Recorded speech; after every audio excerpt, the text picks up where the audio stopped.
And welcome to another video from Oggy Silver Fitness, and today we are going to talk about stretching. More specifically, we're going to talk about stretching of the hip flexors and why should we stretch out our hip flexors. Do you even know what the hip flexors are? What muscles are contained within the hip flexors? Clearly, the part of the body that the hip flexors are around the joint are the hips. Genius, eh? Genius. Anyway, so we're going to go into a little bit more deeply of the hip flexors, but why should you stretch at all? Decrease stress. Believe it or not, stretching can help with anxiety, fatigue and tension. Okay? Who doesn't want to reduce all of those? Reduce pain and stiffness. Think about if you're sat down a lot, and we do sit down a lot, don't we? And if you do a lot of stretching, then it can help release muscular tension. It can actually improve your overall health, and doing these can help reduce your heart rate, reduce your blood pressure, all sorts of things, and your breathing rate as well. Who doesn't want any of those? Come on, tell me, who doesn't? All right, range of motion, especially of the hips, all right, but other joints as well. Think about the shoulders, okay, stretching out the shoulders. This is a dynamic stretch of the shoulders, all right. Improve function of the muscle, all right.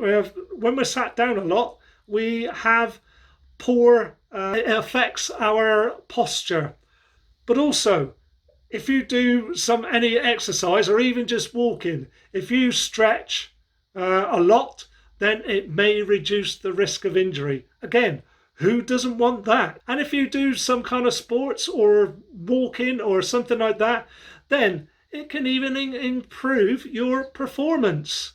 Again, who doesn't want that? Another excellent reason to stretch is it can improve your blood flow and circulation and minimize your wear and tear on joints, especially when you get to my age. You know, you're not going to stop the aging process of the joints, but you can slow it down.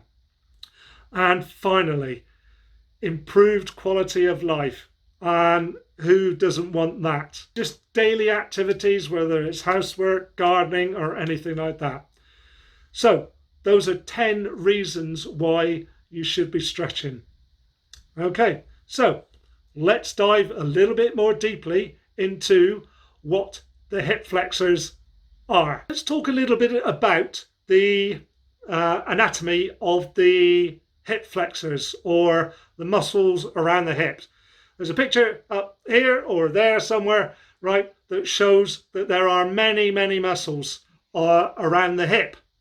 Okay, so the hip flexors are mainly your psoas muscles and your iliacus muscle. All right, and there's a picture here somewhere of what those are.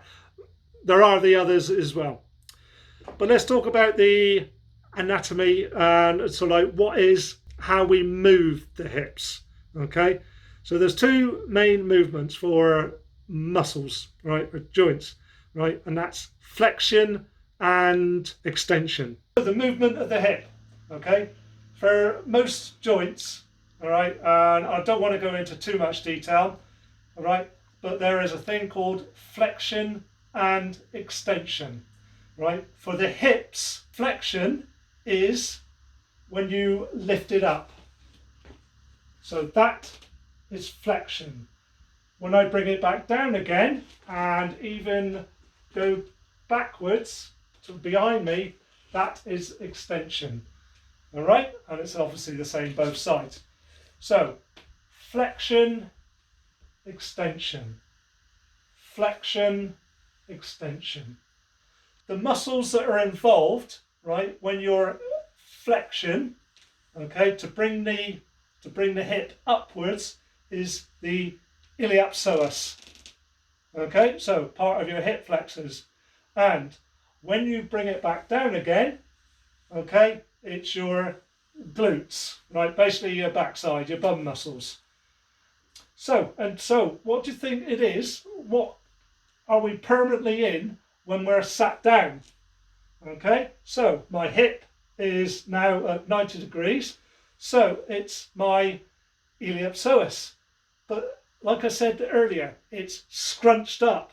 Okay, it becomes shortened and it becomes tightened, right? And over time it causes problems. A couple of exercises that we can do just to strengthen them and lengthen them and and help out. Right, so we need to stretch out the front here, right? And one you can do is literally standing up, right? And just literally just give that a good stretch. Okay, and you'll feel that there. You'll feel it also down into your quadriceps, right? In other words, the front of the leg. And just really stretch that out. I can feel that. And just do the other side. Okay, so I can feel my right side is a lot tighter than my left side, and you might find this. All right, just stretch it out. About 20 seconds, 15 to 20 seconds, that's all that's required. So there's other ones we can do.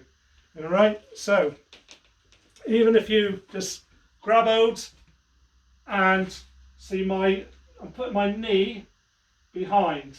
So I'm stretching out my quads, but I'm also, if I lean forward, I'm stretching out my hip flexor. So basically what you're doing, you're trying to lengthen that. I can feel the difference already. So when you're doing a sit-up as well, when you're coming up, it's not just about your core muscles, but your iliopsoas, or your hip flexors, sorry, you're bringing your body together and you're coming up like that. So any movement like that, really. I'm just going to sit back down again and we're going to finish off. Let's finish off talking about the hip flexors. Well, there we have it. There's the hip flexors. These, you need to stretch them out. The whole host of benefits that I went through, and especially if we're sitting down too much, which, to be frank, most of us do. Comment below, what do you think about your hip flexors? Are they a little bit scrunched up, a little bit tight?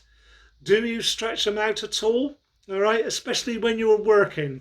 I get up from my desk, or I try to, just for a couple of minutes just to stretch them out. So somewhere around here, there's some other videos, especially one about why sitting too long is harmful. All right, please like, share, subscribe, comment, do all the wonderful things that YouTube likes us to do to help me grow my channel, and we will see you again soon.